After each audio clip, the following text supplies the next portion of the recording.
PoK के आसपास के एयरबेस पर भारतीय फाइटर जमावड़ा हो गया है शुरू। क्या पीओके को लेकर जल्द ही मिलने वाली है कोई नई खबर?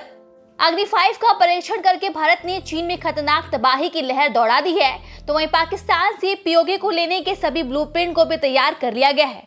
भारतीय वायुसेना जिस तरह से आक्रामकता से पेश आ रहा है, उससे पाकिस्तान को बहुत ही जल्द ही पीओके को छोड़ना ही पड़ेगा। दोस्तों, ये वही पाकिस्तान है जो अपनी जमीनों को चीन के हाथों गिरवी रखा है और भारतीय क्षेत्रों पर अपना दावा ठोक रहा है।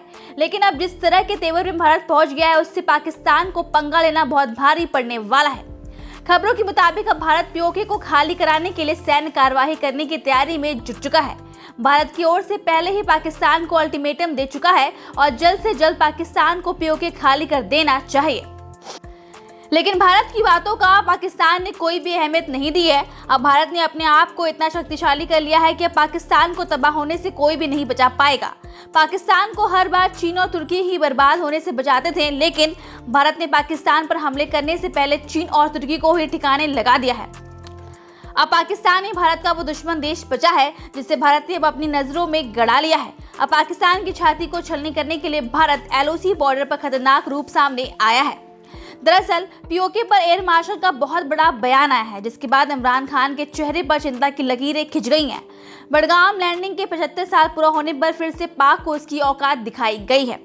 पीओके भारत का अभिन्न अंग होने के नाते पूरे देश का गौरव है। ये बात अलग है कि पीओके यानी पाक अधिकृत कश्मीर आज भी पाकिस्तान के कब्जे में है। जम्मू कश्मीर लगभग 2 लाख वर्ग किलोमीटर में फैला हुआ है। पीओके भी हमेशा से भारत का हिस्सा रहा है, लेकिन पाकिस्तान ने इस पर अवैध कब्जा कर लिया था, जिसके बाद से पीओके को पाक ऑक्यूपाइड कश्मीर कहा जाता है। पीओके पर लगातार नए बयान आते रहते हैं, लेकिन इस बार भारत ने अपने बयान में पाकिस्तान को करारा जवाब दिया है और साथ ही पीओके सिर्फ भारत का है, इस बात को भी याद दिलाया है।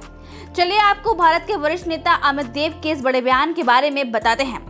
दरअसल बडगाम लैंडिंग के 75 साल पूरे होने पर भारतीय सेना के एयर मार्शल अमित देव ने एक बड़ा बयान दिया है, जिसमें उन्होंने कहा है कि मुझे यकीन है कि एक दिन पीओके भारत के हिस्से में शामिल हो जाएगा और कश्मीर पूरी तरह से हमारा होगा। इतना ही नहीं, उन्होंने अपने बयान में भारतीय सेना के लगातार बढ़ रहे ताकत के बारे में भी बात कही है। एयर मार्शल के इस बयान ने पाकिस्तान के होश उड़ा दिए हैं। भारत ने अपनी सैन्य ताकत को बढ़ाने और कश्मीर पर अपने हक की बात से पाकिस्तान पूरी तरह से चकरा गया है। दरअसल पीओके पर पाकिस्तान का अवैध कब्जा हटाने पर भारत पहले ही पाक को चेतावनी दे चुका है। ऐसे में अमित देव का यह बयान पाकिस्तान को हजम नहीं हो रहा है। आपको बता दें कि 1 अक्टूबर 2021 को ही एयर मार्शल अमित देव ने भारतीय वायुसेना के वेस्टर्न एयर कमांड के air officer commanding in chief का पद संभाला है। नए एयर मार्शल के इस बयान से पाकिस्तान और भी डर गया है। उसे डर है कि कहीं भारत फरवरी 2019 के एयर स्ट्राइक की तरह फिर से उस पर हमला न कर दे। ये बात तो हर कोई जानता है कि किस प्रकार से भारत ने 26 फरवरी 2019 को एयर स्ट्राइक करके पीओके के आतंकवादियों को पलक झपकते ही ढेर कर दिया था, जिसके साथ साथ पाकिस्तान के 250 से भी ज्यादा आतंकवादियों को भारतीय वायुसेना ने पल भर में मौत के मुंह से ढकेल दिया था। ऐसे में एक बार फिर से भारतीय एयर मार्शल के पीओके पर बयान से पाकिस्तान का तिलमिलाना तो लाजमी है। बात सिर्फ यहीं पे नहीं खत्म होती है। पाकिस्तान के विदेश मंत्री शाह महमूद कुरैशी ने इस बयान का जवाब दिया और कहा कि पाकिस्तान कश्मीर के साथ खड़ा है। पाकिस्तान की इस बौखलाहट को समझने के लिए बडगाम लैंडिंग को समझना बेहद जरूरी है। आपको बता दें कि आज से 75 साल पहले साल 1947 में भारतीय वायुसेना ने बडगाम में लैंडिंग किया था, जो कि भारत द्वारा चलाया गया पहला सैन्य अभियान था। पहली बार भारतीय सेना जम्मू और कश्मीर को पाकिस्तान से बचाने के लिए बडगाम हवाई अड्डे पर उतरी थी।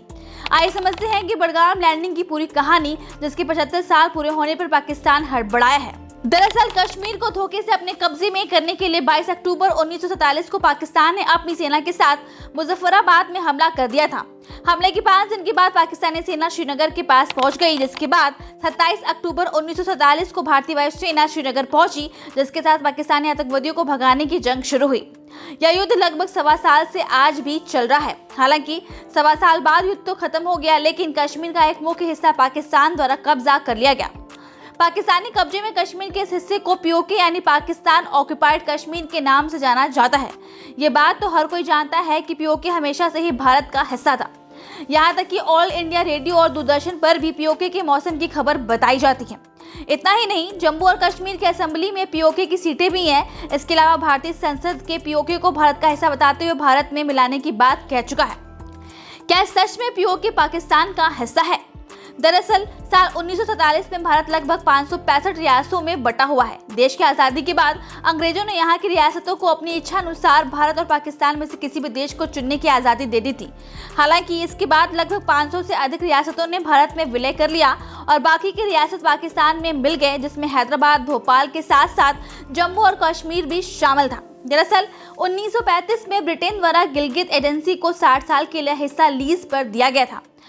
अगस्त 1947 को जब ये लीज रद्द कर दिया गया तो यही हिस्सा जम्मू और कश्मीर के महाराजा हरि सिंह को मिल गया और यहीं से शुरू होती है पीओके की कहानी। महाराजा हरि सिंह के पास जम्मू और कश्मीर था और उन्होंने विलय के लिए पाकिस्तान की जगह भारत को चुना और यह बात पाकिस्तान को हजम ना हुई।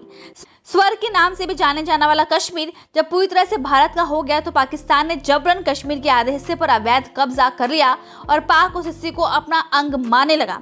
इतना ही नहीं, एक तरफ जहां संपूर्ण भूभाग को भारत गुलाम कश्मीर मानता है तो वहीं इसे आजाद कश्मीर के नाम से पाकिस्तान संबोधित करता है। बात जब कश्मीर के दुश्मन की हो रही है तो चीन को नजरअंदाज नहीं किया जा सकता है, क्योंकि पाकिस्तान के साथ साथ चीन का भी कश्मीर पर अवैध कब्जा है। आपको बता दें कि साल 1963 में पाकिस्तान ने पीओके को 5180 वर्ग किलोमीटर हिस्सा चीन के नाम पर दिया था। पीओके पर सिर्फ पाकिस्तान ही नहीं बल्कि चीन भी अपने फायदे देखते आया है। आपको बता दें कि चीन पिछले कुछ सालों से पीओके पर निवेश कर रहा है। दरअसल चीन अपना ज्यादातर व्यापार पीओके के रास्ते से करता है। चीन ऊर्जा की जरूरतों के लिए रेल मार्ग, सड़क मार्ग और गैस पाइपलाइन से व्यापार करता है। जरा सोचिए, ऐसे में यदि पीओके से पाकिस्तान का कब्जा हटा लिया जाए तो चीन को भी बड़ा नुकसान हो सकता है, जिसकी वजह से चीन हमेशा पाकिस्तान का साथ देता है। इसी कारण पिछले कई सालों से चीन ने पीओके के पास के एयरबेस पर अपने फाइटर और एयरक्राफ्ट को पहुंचाना शुरू कर दिया। इतना ही नहीं, चीन और पीओके को जोड़ने वाले गुजरने वाले दर्रा के पास एयरबेस भी तैयार किया गया है। ऐसे में एक बात और ध्यान देने वाली है, यदि भारतीय वायुसेना ने पीओके पर कोई भी कार्रवाई की तो भारत को पाकिस्तान के साथ साथ चीन से भी सामना करना पड़ेगा। लेकिन इसका अंदाजा पहले से ही भारत को है, इसलिए भारत अग्नि 5 को जल्द ही LAC सीमा पर तैनात करने वाला है।